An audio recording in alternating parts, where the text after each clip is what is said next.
Welcome. There is nothing to do now but rest. Let your breath slow. Let your shoulders soften into whatever is holding you, and let the day fall away behind you. Tonight we drift toward a distant red world. Mars is the fourth planet from the Sun, circling far beyond Earth's own path. A rust-colored wanderer hanging quietly in the dark. Mars is only about half the width of Earth. If Earth were a large stone in your palm, Mars would rest beside it like a smaller pebble, its curve gentler, its horizon closer. Despite its size, entire canyons and mountains larger than anything on Earth rise from its surface. Its smallness only makes its features feel more astonishing. Mars orbits the Sun once every 687 Earth days. Nearly 2 of our years pass before Mars completes a single lap around its star. Its path is wider than ours, looping slowly through the dark. Seasons there stretch long and unhurried, each one lasting far beyond what we know at home. A single day on Mars, called a sol, lasts 24 hours and 39 minutes. It is remarkably close to our own day, just slightly longer, like a breath held a little further before release. A person living there might barely notice the difference, save for a few extra quiet minutes each evening. Mars leans on its axis by about 25 degrees, remarkably close to Earth's own tilt. This gentle lean gives Mars seasons much like ours, cycles of warmth and cold stretched across its longer year. The resemblance feels oddly familiar, as though this far world shares a quiet rhythm with our own turning. 2 small moons drift around Mars, named Phobos and Deimos. They are tiny compared to our own moon, more like drifting boulders than true satellites. Phobos circles so close that it slowly spirals inward with each passing age. Deimos moves farther out, faint and slow, like a quiet companion keeping its distance. Gravity on Mars is about 38% of what we feel on Earth. A step there would carry you higher. A fall would drift down slower, as if the world itself exhaled more gently. Objects would feel lighter in hand, movement softer, everything touched by an unfamiliar ease. The air surrounding Mars is 96% carbon dioxide. It is a thin veil, invisible yet vast, wrapping the planet in a breath very different from our own. No green plants stir it, no oxygen threads through it. It simply lingers, cold and still, over the ancient red ground. Atmospheric pressure on Mars is less than 1% of what we feel on Earth. It is closer to the thin edges of Earth's own upper atmosphere than to anything at sea level. Without protection, blood itself could not remain liquid in such thinness. It is a stillness pressing gently, almost absent, upon the land. The average surface temperature on Mars hovers near -63 degrees Celsius. It is a cold deeper than nearly anywhere on Earth, quiet and constant across the frozen plains. Frost gathers softly in the mornings, only to fade as pale sunlight touches the dust. Even at its warmest, Mars remains wrapped in a lasting chill. Let the breath lead the way now, in and out, needing no attention at all. Notice the exhale growing longer than the inhale, a natural unwinding with each cycle. There's no rhythm to keep, no count to follow, only the body breathing itself, the way it has all along. Let each breath fall a little further than the last, carrying you down into rest. Mars has no global magnetic field of its own. Deep inside, its core cooled long ago, and the great dynamo that once stirred molten iron fell still. Earth's field wraps the planet like an invisible shield, but Mars carries only faint, scattered patches of old magnetism frozen into ancient rock. The rest of the planet lies open to space. Without a magnetic field to turn it aside, the solar wind reaches Mars directly. Streams of charged particles from the Sun sweep across the thin air, slowly carrying pieces of it away into space. Over billions of years, This steady wind is thought to have stripped much of the atmosphere Mars once held. What remains today is only a remnant of a thicker, older sky. There is no ozone layer above Mars to soften the sun's ultraviolet light.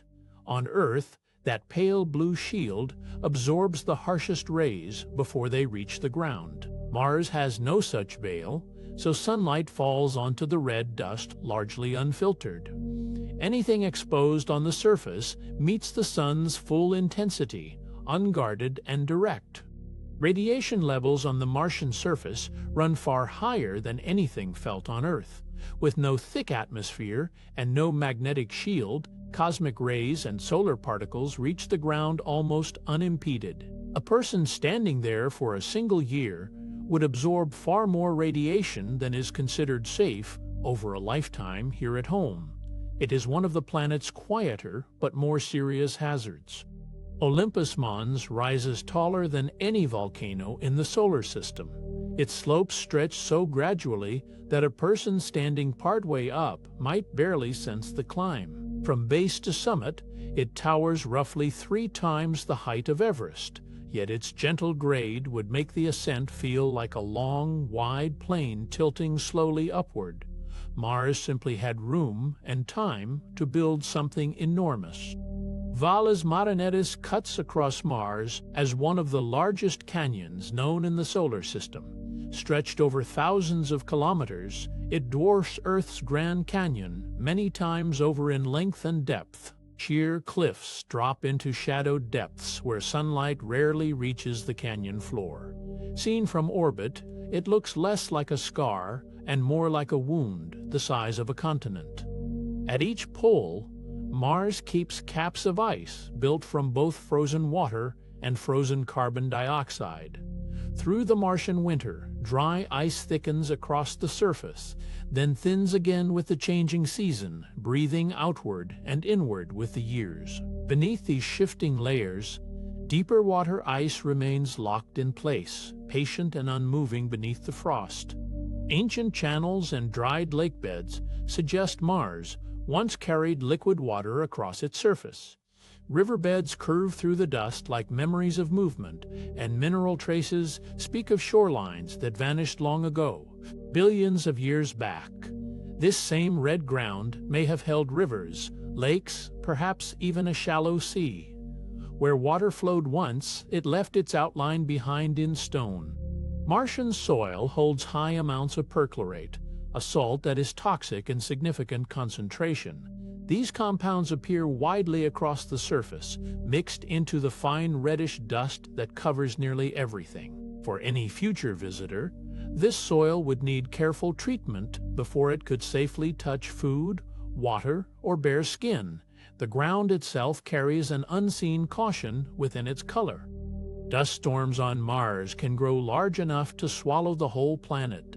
Fine particles lift into the thin air, carried by winds that circle the globe for weeks at a time. Sunlight dims to a rusty glow, and visibility can drop to almost nothing. Such storms have stranded rovers and darkened skies across entire hemispheres for days on end. It is a planet capable of hiding itself inside its own wind. Feel the weight of your body now, pressing into whatever holds you. Let your shoulders sink first, heavy against the mattress, releasing whatever they carried through the day. Let that heaviness spread into your arms, into your hands, fingers loosening one by one. Your legs grow dense and still, ankles settling like stones at rest. Even your eyelids feel weighted now, drawn downward, content to stay closed. Everything in you is allowed to rest its full weight here. Tilted on its axis by roughly 25 degrees, Mars experiences seasons much like Earth does. Spring, summer, autumn, and winter move across each hemisphere in turn, shaped by the angle sunlight strikes the ground. Because a Martian year lasts nearly twice as long as ours, each season stretches far longer than the ones we know. Winter can linger for months beyond what any Earth winter allows. Farther from the sun than Earth, Mars receives noticeably weaker sunlight across its surface. At its average distance, it sits roughly half again as far from the Sun as our own planet. Sunlight there carries less than half the intensity it holds on Earth. Everything the eye might see under a Martian sky, it sees dimmer than an Earth noon. Sunlight reaching Mars carries only about 40% of the strength it has when it reaches Earth. This weaker light limits how much power solar panels can gather from the Martian sky. Engineers designing future habitats must account for that shortfall in every calculation. What powers a home easily on Earth might barely sustain the same task beneath a Martian sun. Liquid water cannot remain stable on the surface of Mars today. The atmosphere is too thin and the cold is too deep for open water to persist for long. Any water exposed to the surface would freeze or boil away into vapor, sometimes within moments. What little moisture exists moves through the ground itself, hidden from direct light and warmth. Beneath the surface, deposits of ice have been detected in scattered pockets across the Martian crust. Some sit only inches below the dust, sealed away by decades or centuries without exposure. Others stretch far deeper into ancient layers, waiting near the poles and in shielded craters. This buried ice may become an important resource for anyone who one day settles there. The Curiosity rover confirmed the presence of ancient lake beds inside a crater it has spent years exploring. Layers of fine mud rock, hardened over billions of years, reveal a basin that once held standing water for long stretches of time. Chemical traces in the stone hint at a lake that filled and emptied more than once. It is a lasting record of a Mars that once looked far less barren. Perseverance, a newer rover, now searches Martian rock for any trace of ancient microbial life. It collects samples from a delta once shaped by flowing water, sealing them into tubes for eventual return to Earth. Researchers studying these samples hope to find chemical signatures too subtle for instruments on Mars itself to confirm. No answer has yet arrived, only the patient work of gathering evidence. Unlike Earth, Mars' crust does not shift and slide over inner layers of molten rock. Without plate tectonics, its surface holds features that here would erode or fold away over millions of years. Olympus Mons could grow so massive partly because the ground beneath it never moved.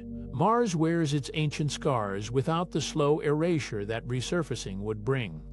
Sound travels differently on Mars, thinner and stranger than on Earth. With so little atmosphere to carry vibrations, noises fade faster and sit lower in pitch than they would here. A voice calling across open terrain would barely carry a few dozen meters before dissolving into the thin air.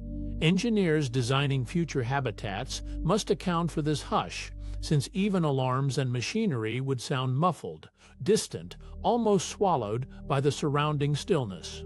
Dust suspended high in the thin atmosphere gives the Martian sky its warm reddish-brown color. Fine iron-rich particles scatter sunlight in a way that tints the daytime sky toward rust and amber, the reverse of Earth's blue overhead. During calmer periods, the color softens toward a pale butterscotch haze near the horizon. This drifting dust, visible in nearly every photograph sent home, has become one of the most recognizable signatures of the Martian world.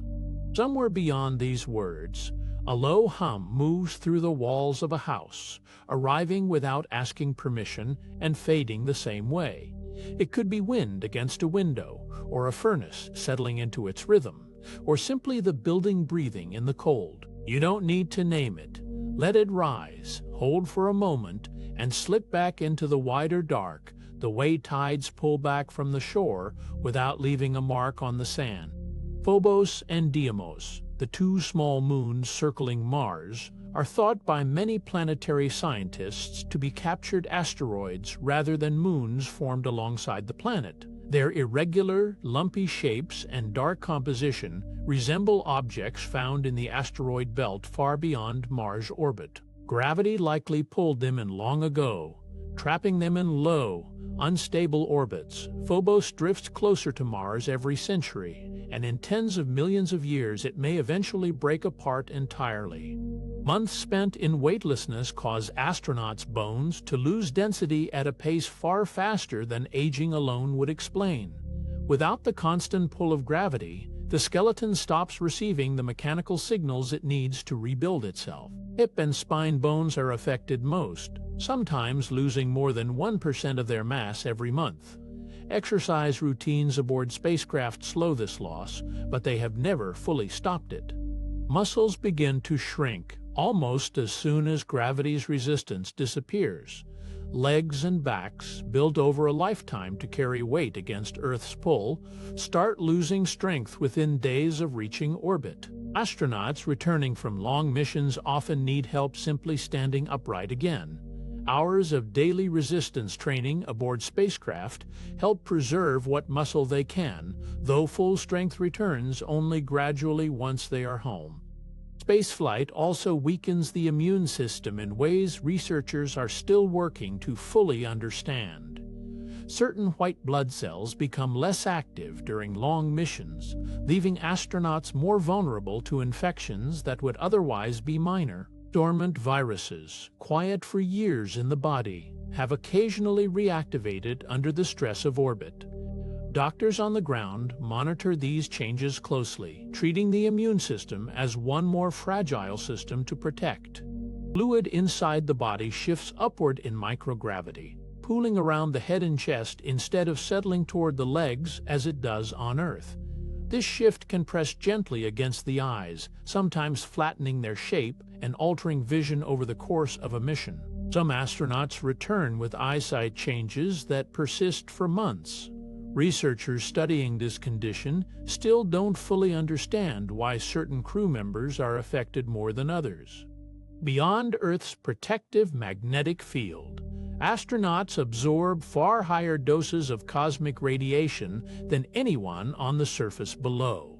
This steady bombardment of high-energy particles raises the long-term risk of cancer, a concern that grows sharper with every additional month spent away from Earth's shielding. Spacecraft walls block some radiation, but deep space particles pass through most materials with little resistance.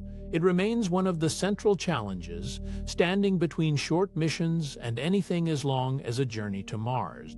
2 decades of continuous life aboard the International Space Station have given researchers an unmatched record of how human bodies respond to living beyond Earth. Bone scans, blood samples, sleep logs, and vision tests collected from hundreds of astronauts now form one of the richest data sets in medical history. This long accumulation of quiet, careful observation has shaped nearly everything scientists know about preparing the body for a much longer journey, one that would eventually reach toward Mars itself. Scott Kelly spent nearly a year aboard the International Space Station, while his identical twin, Mark, remained on Earth.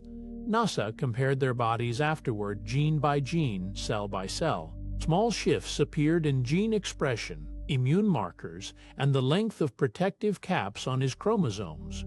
Most changes reversed within months of his return, though a few lingered, offering researchers a rare glimpse into how spaceflight leaves its mark on human biology. Sleep becomes difficult to hold on to once gravity no longer marks day from night. Astronauts drift through 16 sunrises and sunsets in a single orbit, and the body's inner clock loses its footing. Many crew members rely on medication, just to rest for a few hours at a time. Even with careful lighting schedules designed to mimic Earth, restorative sleep remains one of the more stubborn problems of living beyond the planet.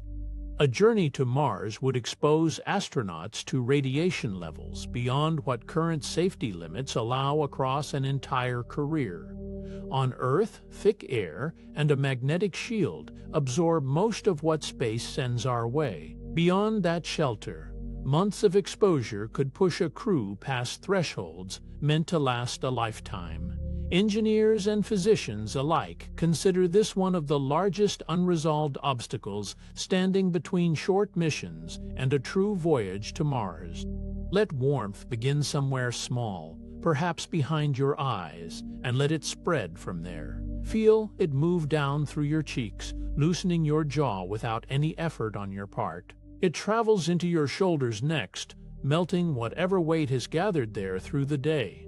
Let it flow down each arm into your hands until your fingers feel heavy and warm and still. There is only this warmth, moving through you, asking nothing in return. A full round trip to Mars from launch to return would stretch across roughly 2 to 3 years. Much of that time would be spent simply waiting, drifting between planets while orbital mechanics do their patient work. Crews would need enough food, water, and supplies to last the entire span without resupply. Few human endeavors demand this much patience before any destination is even reached. Reaching Mars alone, without any return leg, would take somewhere between 6 and 9 months of continuous travel. The exact length depends on how the planets align along their orbits at the moment of launch. During that stretch, a crew would see no green hills, no open sky, only the confined walls of their spacecraft. The distance between the two worlds is not fixed, but shifts constantly as both continue circling the sun. Solar flares erupt without much warning, hurling bursts of charged particles across the solar system at extraordinary speed. For astronauts traveling far from Earth's magnetic shelter, a strong flare could deliver a dangerous dose of radiation within hours. Mission planners design safe rooms lined with extra shielding, ready to shelter a crew until the storm of particles passes. Predicting these eruptions with real precision remains beyond current science. Laboratories across several countries are testing new materials meant to block the particles that pass through ordinary spacecraft walls. Layered plastics, boron compounds, and even engineered foams are being examined for how well they absorb high-energy radiation without adding excessive weight. Every material involves trade-offs between protection, mass, and cost. No single solution has yet emerged as the clear answer for a Mars-bound ship. Water, already carried aboard for drinking and cooling, turns out to be a surprisingly effective radiation shield. Its dense hydrogen atoms absorb and scatter incoming particles more efficiently than many heavier metals. Engineers have proposed lining spacecraft walls with water tanks, letting a necessary resource double as protection. It is an elegant kind of efficiency, using what the crew already needs to keep them safer along the way. Even the best shielding available today cannot fully stop galactic cosmic rays, the high-speed particles that arrive from beyond our solar system. These rays move fast enough and carry enough energy to pass through most materials with little resistance. Thicker walls help, but only to a point, before the added weight becomes impractical for launch. This unresolved gap in protection remains one of the open puzzles engineers continue working to close. NASA's Human Research Program spends years studying what a Mars-length mission might do to the human body and mind. Its scientists track sleep, bone density, vision, mood, and immune function across every long spaceflight available for study. The goal is to build a clearer map before any crew commits to a journey of years rather than months. Each mission adds another piece to that unfinished picture. Mars gravity sits at roughly 1/3 of what our bones and muscles evolved to expect. No one yet knows what decades under that pull would do to a human skeleton. Weightlessness causes rapid bone loss, and Earth's full gravity keeps it steady. But the middle ground Mars offers has never been tested over a lifetime.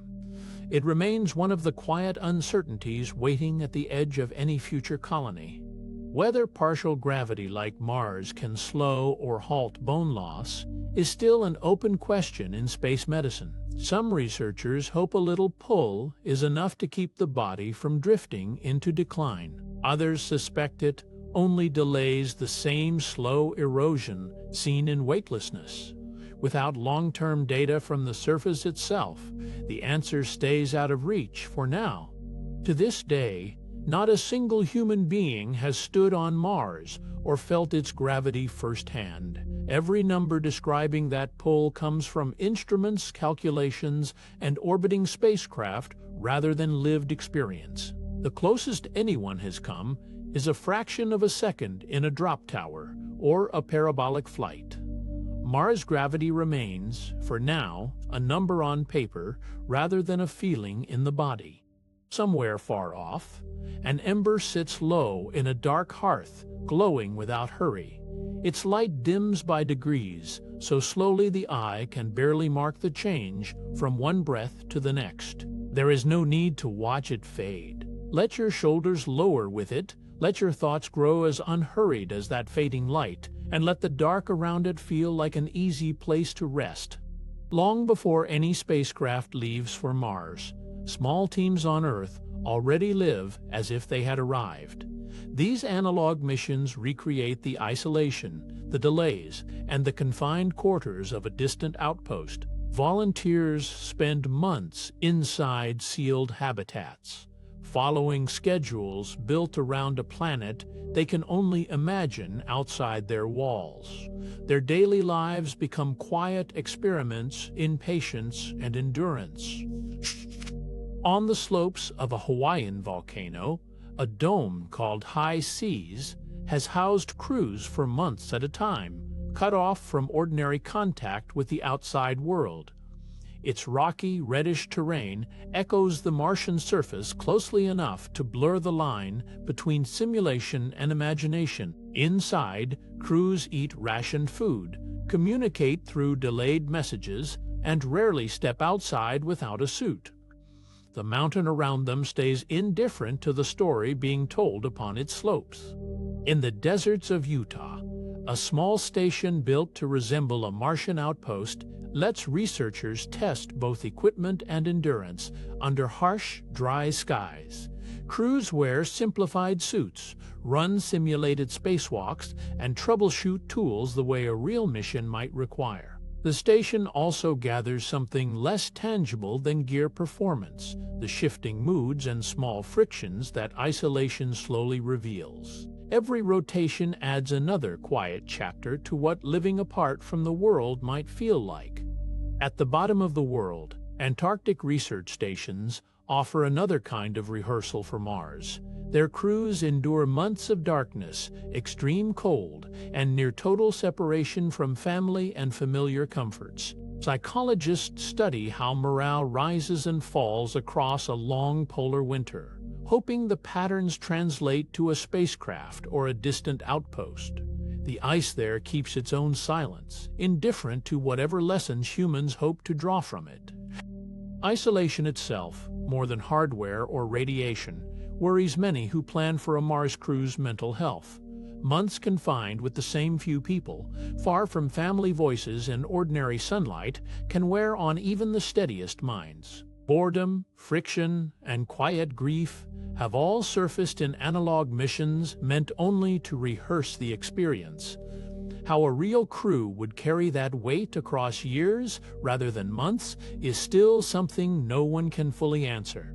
Radio signals between Mars and Earth take anywhere from 4 minutes to 24 minutes to arrive, depending on where each planet sits along its orbit. That span shifts constantly, stretching widest when the two worlds are farthest apart, on opposite sides of the Sun. A message sent from a Martian habitat might not reach mission control until well after the moment has already passed. Distance itself becomes a kind of patience, written into the physics of light. Because of that lag, no conversation between Mars and Earth can happen the way an ordinary phone call does. Questions and answers arrive minutes apart, sometimes tens of minutes apart, turning dialogue into something closer to letters exchanged across an ocean. Engineers cannot nudge a rover joystick in real time from a control room on Earth. Every instruction must be sent, and then simply waited for. For a crew standing on Martian soil, that delay means Earth cannot rescue them from a difficult decision in the moment it occurs. Astronauts will need to diagnose problems, adapt plans, and act without waiting on guidance from home. Training already leans toward this kind of independence, shaping crews who can think and choose under pressure themselves. Autonomy, more than obedience, becomes the quality mission planners hope to cultivate. NASA's Artemis program looks toward the Moon first, treating it as a nearby rehearsal space before any Mars attempt. Its surface offers a shorter journey, a shorter delay, and a gentler margin for testing new hardware. Missions there aim to practice landing systems, habitats, and life support hardware under conditions that echo, even if imperfectly, what Mars will demand. The Moon becomes less a destination in itself than a doorway toward something farther. Engineers describe the Moon as a testbed, a place to trial the machines meant to keep humans alive on Mars. Systems that recycle air, manage water, or generate power can be tried there under real vacuum and real dust, without the years, long distance a Mars mission requires. Lessons learned on lunar soil are meant to travel, quietly folded into designs bound for someplace farther still. Each small failure there becomes information saved for a longer journey. Let your jaw loosen now, the smallest release, as if it had been holding a word it no longer needs to say. Let your eyelids grow heavy, heavier than they were a moment ago, until closing them feels less like an act and more like arriving somewhere familiar. Behind those closed eyes, there is only a soft, wide darkness, unhurried and undemanding. Rest there a while, in that dim private space behind your own face, and let everything else fade. In situ resource utilization is the plain idea that a Mars mission might live off what the planet already provides. Rather than carrying every resource from home, it means treating the ground, the air, and the ice as raw materials waiting to be transformed. Instead of hauling every gallon of fuel or breath of oxygen across millions of kilometers, explorers could make some of it there. The planet itself becomes part of the supply chain. Mars' atmosphere, thin as it is, holds an abundance of carbon dioxide, and that gas can be split apart to yield both oxygen and rocket fuel. Machines drawing in the Martian air could, in principle, produce breathable oxygen for a crew and propellant for the return journey home. What looks like an inhospitable sky becomes, on closer study, a resource hiding in plain sight. The very air that makes Mars difficult also offers part of the answer. NASA's small device, MOXIE, rode aboard the Perseverance rover and proved the idea could work on Mars itself, not only in a laboratory model back on Earth. Tucked inside the rover, it drew in the thin Martian air and produced small amounts of pure oxygen again and again across many trials. The quantities were modest, enough to keep a small flame briefly alive. Yet the achievement was not about volume. It showed that a chemical promise made on paper could hold true under an alien sky. Beneath the Martian surface and tucked within its polar regions, deposits of water ice wait, layered like pale memory beneath the dust. That ice could one day be mined, melted, and purified into drinking water for a crew, far from any ocean or river. Split apart through simple chemistry, it could also yield hydrogen and oxygen, the very ingredients of rocket fuel. What looks like frozen stillness may become, quite literally, the water and breath of a future settlement. Growing food on Mars would ask for more than seeds and soil. Sunlight there is faint, filtered through dust, too weak alone to feed a crop. Growers would need artificial lighting tuned to a plant's exact needs, and sealed atmospheres holding warmth, moisture, and air pressure steady. A single lettuce leaf in that setting becomes the product of an entire engineered climate. Martian soil hides a quiet danger. Perchlorate salts, common across the surface, are toxic to humans and harmful to most plants in their raw form. Before any crop could take root, that soil would need careful treatment to draw the perchlorates out or neutralize them entirely. Only then does the reddish dust become something closer to fertile ground. Laboratories on Earth have tested this question directly. growing crops in soil built to mimic Mars chemistry. Certain vegetables, once perchlorates, were removed and nutrients added, managed to sprout and mature. Radishes, lettuce, and some legumes have shown real promise in these simulant beds. The results remain early, but they suggest the Martian ground is not entirely closed to life. Any greenhouse built on Mars would need to be its own small world. The structure must hold pressure against near vacuum outside, while its walls shield tender leaves from radiation that would otherwise scorch them. Engineers imagine layered domes, part glass, part regolith, breathing artificial air into a garden that could never survive unprotected. Inside, warmth and water would circulate endlessly, sustaining a fragile green heartbeat. Engineers are testing whether Mars could build its own shelters, layer by layer, using nothing carried from Earth.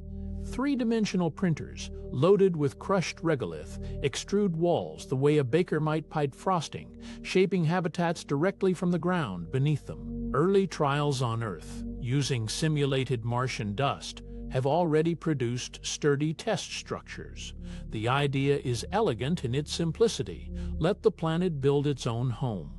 Walls made from Martian regolith could do more than hold a structure's shape. Their density and mineral content may block a meaningful portion of the radiation that constantly showers the surface. A habitat wrapped in thick regolith brick could shelter its occupants the way stone shelters a cellar from a storm overhead. What Mars lacks in atmosphere, it might partly return in raw material. Let your breath lengthen now, just a little more with each turn. Notice the pause that follows every exhale, that small, still moment before the next breath arrives on its own. There is no need to hurry it. Let each breath arrive a touch slower than the one before, the air moving in without effort and leaving without effort too. Somewhere in that steady rhythm, the mind loosens its grip and rest begins to settle in on its own. Long before any human boot leaves a print on Mars, the planet's ancient volcanoes may have already carved out shelter. Collapsed lava tubes, formed when molten rock once flowed and later drained away, leave behind long hollow corridors beneath the surface. Rock overhead, sometimes many meters thick, could block cosmic rays and solar radiation far better than any surface tent. Nature, it seems, built the walls millions of years in advance. Orbiting cameras have mapped several of these hollow tunnels, and mission planners now study them as candidate sites for future habitats. A lava tube offers steady temperatures, natural cover from micrometeorites, and protection no dome could easily match. Engineers picture sealing a tube's mouth, pressurizing the space within, and calling that dark cavity home. The idea trades the open frontier for something older and safer, hidden just beneath it. A towering spacecraft named Starship, built by the company SpaceX, is designed with Mars specifically in mind. Its makers envision it carrying both crew and cargo across the gap between worlds, landing upright on a distant red plain. Every version tested on Earth inches toward that ambition, refining engines, heat shielding, and fuel systems.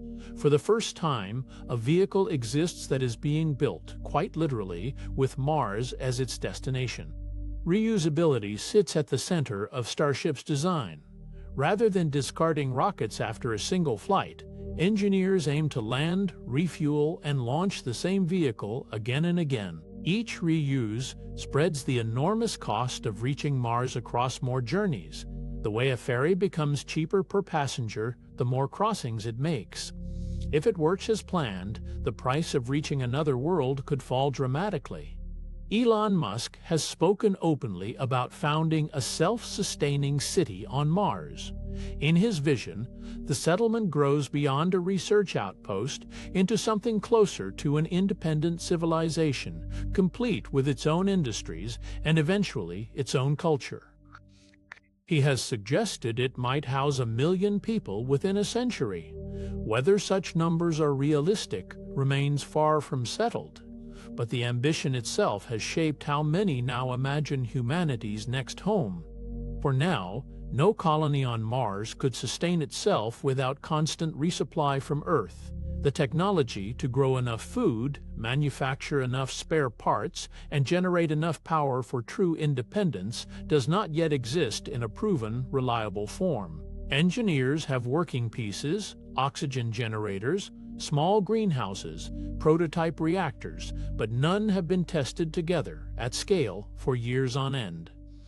The gap between prototype and permanent home is still wide. Air and water cannot simply be used once and discarded on Mars. Every breath exhaled, every drop of moisture lost, needs to be captured and returned to use, again and again, in what engineers call a closed loop. Nothing arrives from outside to replace what leaks away. Building systems that recycle with near-perfect efficiency is one of the defining challenges of living permanently on another world. Aboard the International Space Station, a similar loop already exists. Machinery there filters the crew's sweat, breath, and even their urine, purifying it step by step until it becomes water clean enough to drink. Astronauts have joked about it, but the system works, recovering roughly 90% of the water aboard. It stands as proof that recycling life's basic needs in space is possible, tested, and already flying overhead. A Mars mission cannot rely on rescue the way the space station can. If a filter fails in orbit, a resupply ship arrives within weeks. On Mars, no such option exists for months or years at a stretch. Any closed-loop system carried there will need to run far longer, with far fewer failures than anything built before. Engineers describe it as a leap, not just in scale, but in trust. Because no single machine can be trusted to never fail, mission designers build in backups upon backups. A second oxygen generator waits behind the first. A spare water pump sits ready if the working one falters. This layering, called redundancy, turns a single point of failure into a chain of fallbacks, each one buying time for a repair. On Mars, where help is months away, that extra margin becomes the difference between a setback and a crisis. Feel the weight of your body now, settling a little deeper into what holds it. Notice your shoulders, heavier than they were a moment ago, no longer holding themselves up. Let that heaviness travel down through your arms, your hands, fingers loosening one by one. Your legs follow, ankles sinking, until the whole length of you rests, fully supported, fully held, needing nothing further from itself tonight. Sunlight on Mars is dimmer and less reliable than on Earth, thinned by distance and often veiled by dust storms that can last for weeks. Nuclear power avoids that uncertainty entirely. A small reactor keeps producing energy through the darkest storm, the longest polar night, without pause. For a colony that cannot afford sudden blackouts, many engineers now favor the reactor's steady output over the sun's uncertain one. NASA tested this idea directly through a project called Kilopower. Engineers built compact reactors, small enough to fit on a kitchen table, yet capable of generating steady electricity for years without refueling. Trials in the Nevada desert confirmed the design could run safely and reliably under harsh, isolated conditions. Should future missions carry one to Mars, it could quietly power a habitat through storms, nights, and years no solar panel could fully withstand. A sealed habitat holds back almost nothing but a thin shell of engineered air. Mars' atmosphere presses down with less than 1% of Earth's force, closer to vacuum than to any breathable sky. Walls, seams, and airlocks must contain livable pressure without fail, for decades without a single seam giving way. A breach that would be a minor leak on Earth turns catastrophic on Mars within moments. Every suit built for Mars must serve two opposing needs at once. It has to shield the wearer from bone, deep cold, unfiltered radiation, and near vacuum pressure, while still letting hands grip tools and knees bend to climb over rocks. Bulk that protects also restricts movement, so designers trade thickness for joints that flex like a second skin. balancing armor against agility remains one of the hardest problems in Mars mission design. Engineers are reworking the Apollo-era suit design entirely for Mars conditions. Lunar dust proved abrasive enough to wear down seals and joints within days of use. Mars dust behaves similarly, so newer suit prototypes use sealed bearings, self-cleaning fabric layers, and simplified entry ports meant to keep grit from ever-reaching moving parts. Durability across years of daily wear, not just a handful of moonwalks, now drives the redesign. Martian dust carries none of the roundness that softens dust on Earth. Volcanic activity and endless wind have ground its particles into sharp, jagged fragments finer than flour. This grit works its way into machinery, scratching lenses, jamming hinges, and coating solar panels until power output fades. The same fine edges that damage equipment could just as easily irritate lungs, never built to filter something so small and so sharp. Pulmonology offers no settled answer yet about what years of breathing trace amounts of this dust would do to human tissue. Earth's own history with fine mineral dust, from mining lungs to volcanic ash exposure, suggests real cause for caution. But Mars dust carries chemistry Earth dust does not, including reactive salts stirred up by static and dryness. Long-duration studies, the kind only a real mission could provide, simply do not exist yet. No human being has ever conceived, carried, or delivered a child beyond Earth's gravity. Every pregnancy in history has unfolded under the same familiar pull that shaped human bones and blood flow for millions of years. Spaceflight research has focused almost entirely on adult astronauts, leaving reproduction itself as uncharted territory. Mars would ask a question no laboratory, no orbit, and no mission has yet been able to answer. Whether a developing fetus could grow normally under gravity just over a third of Earth's remains an open question. No animal study, let alone a human one, has ever tested full Shen in partial gravity anywhere. Bone formation, fluid balance, even the inner ear's sense of up and down all depend on gravitational cues from the very first weeks of life. Mars offers a gravity human biology has simply never had to answer to. Months folding into years inside the same handful of rooms can wear differently on every person who lives there. Small habitats offer no walk outside to clear one's head, no change of scenery beyond the same corridors and the same faces. Friction that would dissolve on Earth with space and time apart can linger and grow inside a sealed crew. Mission planners now treat crew psychology as seriously as any mechanical system aboard the ship. Somewhere beyond these walls, a low hum rises and fades, the kind of sound a building makes when it settles for the night. It arrives without asking anything of you and leaves the same way. A house shifts, a pipe sighs, wind brushes past a window and moves on, carrying no message, needing no answer. Let that faint, wandering sound be the only thing your mind follows now, drifting wherever it drifts, asking nothing more of you.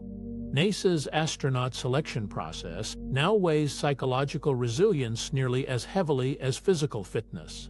Candidates face months of interviews, isolation trials, and conflict simulations designed to reveal how they handle stress, boredom, and each other over long stretches of confinement. A brilliant scientist who cannot tolerate isolation may be passed over for a steadier, more adaptable colleague. For a Mars crew, temperament may matter as much as training ever could. Questions of ethics surround the idea of a child born on Mars, growing up under a sky that never held a human infant before. Such a child would inherit lower gravity, thinner indoor pressure, and a radiation environment no pediatrician has ever studied. Consent turns complicated when the person affected cannot yet speak, let alone choose. Philosophers and physicians alike are only beginning to ask what responsibility looks like across such distances. Gene editing has been proposed by a handful of researchers as one path toward long-term Mars survival. The idea imagines altering specific genes tied to bone density, muscle maintenance, or cellular repair before a colonist ever leaves Earth. Such changes remain entirely theoretical, discussed in papers and conference talks rather than laboratories. The proposal raises as many questions about identity and consent as it does about biology. CRISPR technology could theoretically enhance radiation resistance in humans, borrowing tricks already found in nature. Certain bacteria and tardigrades carry genes that repair dye damage with unusual efficiency after intense radiation exposure. Researchers have begun mapping which of these genes might, in principle, be introduced into human cells. Whether such edits would work safely inside a living person remains untested and largely unknown. No genetic modification for space adaptation has ever been tested in a living human being. Every proposal so far exists on paper, in simulations, or in cells grown inside laboratory dishes. The distance between a promising gene and a safely modified person is measured in decades of careful, incremental science. For now, the human genome bound for Mars would travel unchanged, exactly as evolution shaped it on Earth. Low gravity might, over many generations, reshape human bone and muscle in ways no one can fully predict. Bodies raised from birth under gravity, a third of Earth's could grow bones that carry less mass, muscles built for less resistance. Such changes would unfold across grandchildren rather than years. The first Martian-born generation may look, biomechanically, unlike anything humanity has produced before. Bioengineers are exploring synthetic biology as a way to grow food and manufacture materials directly on Mars. Modified microorganisms could, in theory, turn Martian regolith and atmospheric gases into usable plastics, fabrics, or nutrients. Such organisms would need to survive extreme cold, thin air, and constant radiation themselves. Early laboratory versions already show promising, if fragile, resilience under simulated Martian conditions. Terraforming Mars would require thickening its atmosphere by an enormous margin before anyone could breathe outside unaided. Today's Martian air holds less than 1% of Earth's surface pressure, far too thin to support unprotected human lungs. Raising that pressure to breathable levels would mean releasing or manufacturing gas on a planetary scale. Such a project, if ever attempted, would unfold over timescales longer than recorded human history. Proposals suggest releasing greenhouse gases already locked inside Martian soil and ice as one way to warm its climate.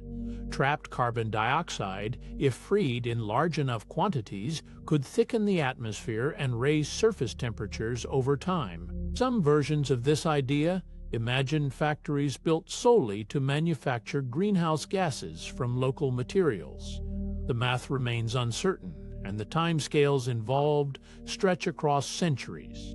A concept advanced by planetary scientists imagines giant mirrors placed in orbit to warm Mars' frozen poles. Sunlight reflected onto the ice caps could, in theory, coax trapped carbon dioxide into the thin atmosphere above. The mirrors themselves would need to be vast, built from materials still years from existing at that scale. It remains an elegant idea, sketched on paper, waiting for engineering to catch up with imagination. Let warmth begin at your feet now, spreading upward like something poured slow through your body. Feel it settle into your ankles, then climb into your calves, loosening whatever the day left tightened there. It moves into your knees, your thighs, unhurried, asking nothing in return. Let it rise through your chest, your shoulders, your fingertips, until every part of you rests inside that same warm, unhurried glow. Sleep can find you exactly where you are. Beneath Mars' polar ice caps lies a store of ancient carbon dioxide, frozen solid, since the planet lost its early warmth. If that ice were ever melted, the gas trapped within it could, in theory, rise back into the atmosphere. Such release might slowly add pressure and heat to the thin Martian air. Whether it could ever be enough to matter remains an open question. Centuries could pass before Mars carried breathable air, and millennia might pass before its climate settled into balance. Every terraforming timeline drawn so far stretches far beyond a single human generation. Engineers speak of these projects the way geologists speak of mountains rising, slow beyond ordinary patience. No one alive today would see such a world finished. Whoever begins this work labors only for those who arrive long after. Mars' missing magnetic field leaves any newly thickened atmosphere vulnerable to the same forces that stripped its original air away. Solar wind streams passed unimpeded, slowly carrying gas molecules into space. Even if terraforming succeeded in adding air, that atmosphere could erode again over geological time. This single fact complicates nearly every warming proposal ever sketched for the planet. A handful of proposals imagine giving Mars a magnetic shield it no longer generates on its own. Instead of a molten core spinning beneath the crust, engineers picture a structure placed in space, projecting its own protective field. Such a shield could, in theory, deflect solar wind before it reaches the thin atmosphere below. The idea remains speculative, resting more on physics diagrams than working hardware. In 2017, a team of NASA scientists sketched one version of this idea in detail, placing a magnetic generator at a gravitational balance point between Mars and the Sun. From there, it could project a shield large enough to cover the entire planet. The concept drew wide attention. Though nothing has been engineered beyond the drawing itself, it remains one of the more elegant thought experiments in planetary science. Full terraforming may never arrive, no matter how far technology advances. Warming an entire planet demands resources on a scale no economy has yet imagined spending. Even optimistic timelines assume breakthroughs that have not yet been discovered. Many who study the idea suspect Mars will stay mostly as it is, at least on its open surface, for a very long time. Long before any planet-wide change, smaller pockets of Mars might transform first. Domes, sealed valleys, or covered craters could hold warmed, thickened air within contained borders. This kind of partial terraforming asks far less of engineering than reshaping an entire atmosphere. It offers something closer to a livable garden inside a larger, unchanged desert. Domed cities appear again and again in visions of early Mars settlements. Clear or reinforced canopies would hold breathable air inside, shielding residents from radiation and the planet's thin, cold wind. Streets, gardens, and open plazas could exist beneath that covering, lit by filtered sunlight. For many who imagine life on Mars, the dome remains the first image that comes to mind. Feeding a growing colony without constant shipments from Earth stands as one of the earliest requirements for any lasting settlement. Crops grown in sealed greenhouses, recycled water, and carefully managed light cycles would need to work together season after season without failure. Large-scale colonization cannot begin in earnest until food production sustains itself. Until then, every settler depends on a supply line stretching across space. Whether Mars colonization could ever pay for itself remains genuinely uncertain. No resource yet identified on Mars seems valuable enough to justify the cost of carrying it home. Most current plans depend on distant hopes, tourism, industry, or government funding sustained over decades. The economics, more than the engineering, may decide how far this dream travels. Picture an ember at the edge of a fire, its glow fading by degrees into gray. No sudden dark arrives, only a slow surrender of light, one shade at a time. Let your thoughts follow that same easy fading. Nothing needs your attention now, only the dimming, only the hush that follows it, only the quiet settling of your own weight into the bed beneath you. No settled body of law yet governs a human settlement on Mars. Questions of ownership, rights, and authority remain open, discussed mostly in treaties written for an earlier Earthbound era. Legal scholars and space agencies continue drafting frameworks that do not yet exist in finished form. For now, any colony would begin its life inside a genuine legal vacuum. The Outer Space Treaty, signed in 1967, forbids any nation from claiming a planet, moon, or asteroid as its own territory. This single agreement still shapes how governments speak about Mars today. It allows exploration and use, but not sovereignty or flags planted as ownership. Whatever grows on Mars, no country may simply call it theirs. Corporations, not governments, may end up leading humanity's first lasting steps on Mars. Private companies move with fewer political constraints and shorter decision cycles than national space agencies. Their motivations differ too. Profit, exploration, and ambition intertwine in ways public missions rarely allow. Many now imagine the first true settlers arriving under a company's banner rather than a nation's. No single power is likely to build a Martian colony alone. Shared infrastructure, shared costs, and shared risks make partnership the more practical path forward. Agencies from different nations already cooperate aboard the International Space Station, offering a working model for something larger. Whatever government eventually forms on Mars may be woven together from many contributing hands. A colony meant to outlast its founders would need factories that build more factories. Tools capable of manufacturing new tools without waiting for shipments from Earth form the backbone of any lasting settlement. This kind of self-replicating industry remains largely theoretical, tested only in small models and simulations. True independence would depend on machines that can, in effect, give rise to more machines. Beneath the surface, some engineers imagine entire cities hidden from the sky.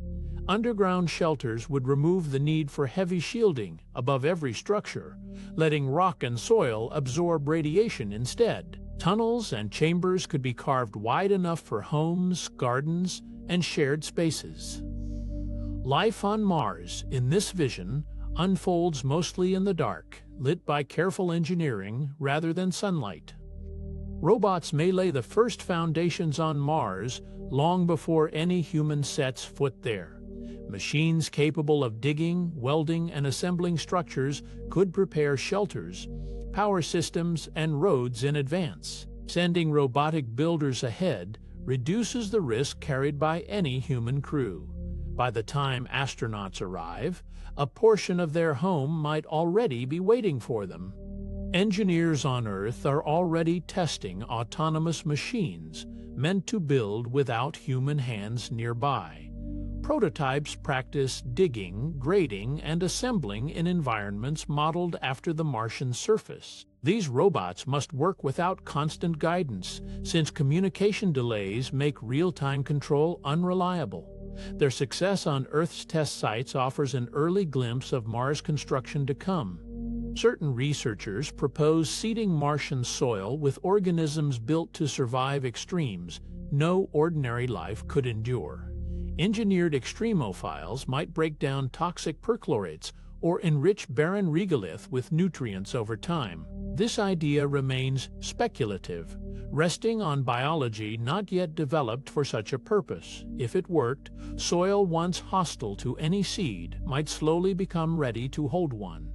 Cyanobacteria, among Earth's oldest living organisms, might one day help produce oxygen on Mars. These microbes turn carbon dioxide and sunlight into breathable air, much as they did billions of years ago on early Earth. Fed by Martian carbon dioxide and traces of water, colonies could be grown inside sealed reactors rather than released into the open. The same organisms that shaped Earth's atmosphere might, in miniature, help shape another world's air. Let your jaw loosen, just slightly, as though it forgot the effort of clenching. The muscles around your eyes can rest too, unspooling any tightness they carried through the day. Behind your closed eyelids, there is only darkness now, wide and unmarked, like a room with no walls. Let your face grow smooth as still water, and let that smoothness spread down through your neck and shoulders. Biologists still debate whether life on Mars, sustained across generations, might reshape the human body itself. Evolution responds to pressure, gravity, radiation, diet, and Mars offers all three in unfamiliar measure. Centuries of births and deaths there could allow small physical differences to gather, unnoticed at first. No one yet knows what those differences might be, or how visible they would eventually become. The inner ear, tuned across millions of years to Earth's gravity, may struggle to interpret Mars' gentler pull. Settlers born or raised there might process balance and motion differently than anyone on Earth ever had. Their sense of up and down, of falling and steadiness, could calibrate itself to an entirely new baseline. What feels natural to them might feel disorienting to visitors from home. Generations raised apart from Earth might grow their own words, rhythms, and traditions. Language drifts naturally when communities separate, and a Mars colony, distant and delayed in contact, would drift especially fast. New customs could form around the rituals of survival, how food is shared, how darkness is marked, how children learn the sky above them. Over enough time, a distinctly Martian culture might emerge, related to Earth's but no longer quite the same. Speculation suggests that hearts shaped by lower gravity might eventually work differently than ours. On Earth, the heart labors constantly against gravity's pull, pushing blood upward against real resistance. In a world with barely more than a third of that pull, generations of settlers might develop hearts that beat with less strain, adapted to gentler demands over time. Whether such a shift would help or hinder a return to Earth remains unknown. True self-sufficiency on Mars, needing nothing shipped from Earth, sits far beyond current capability.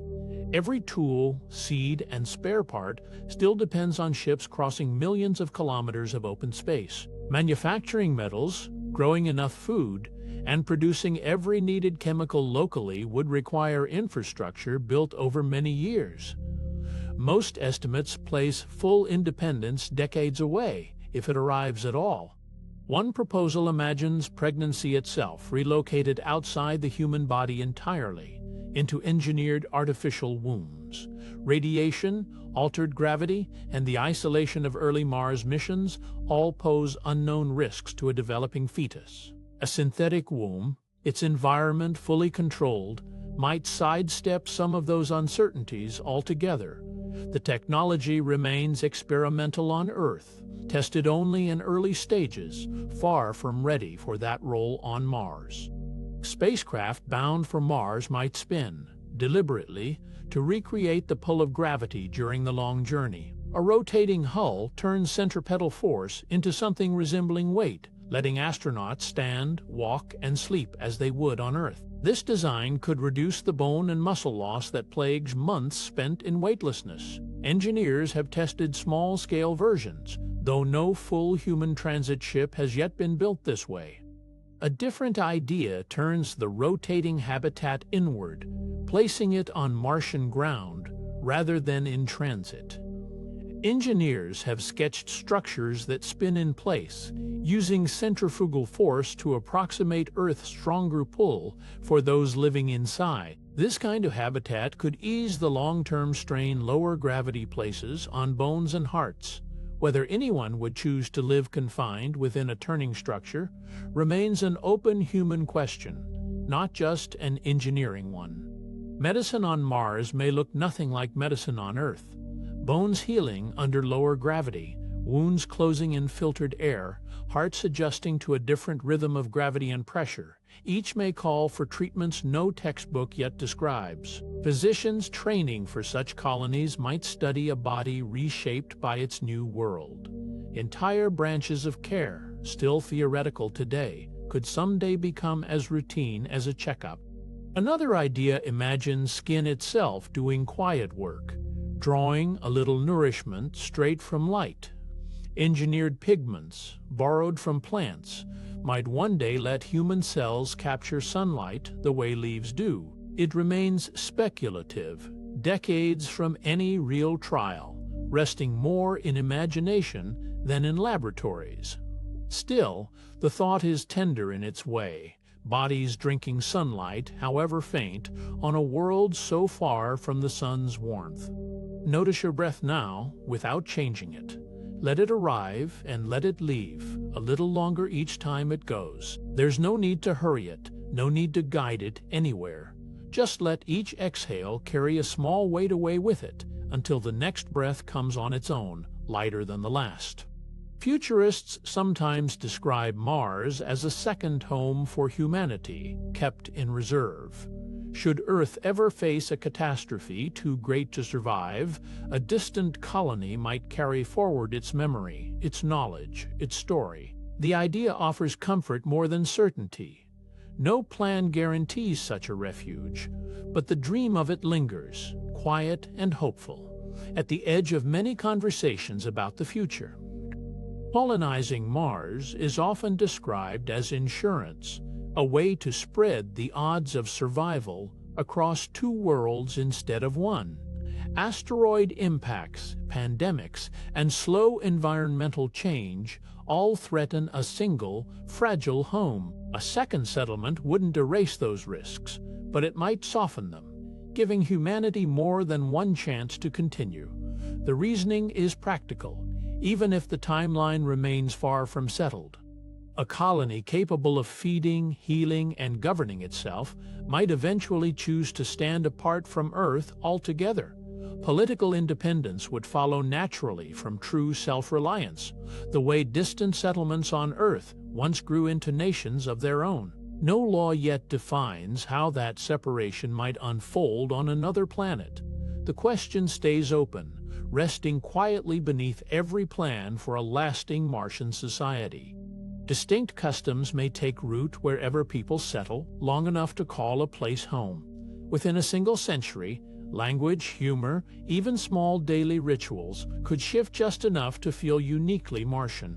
Children born under a red sky might carry an identity their grandparents never imagined.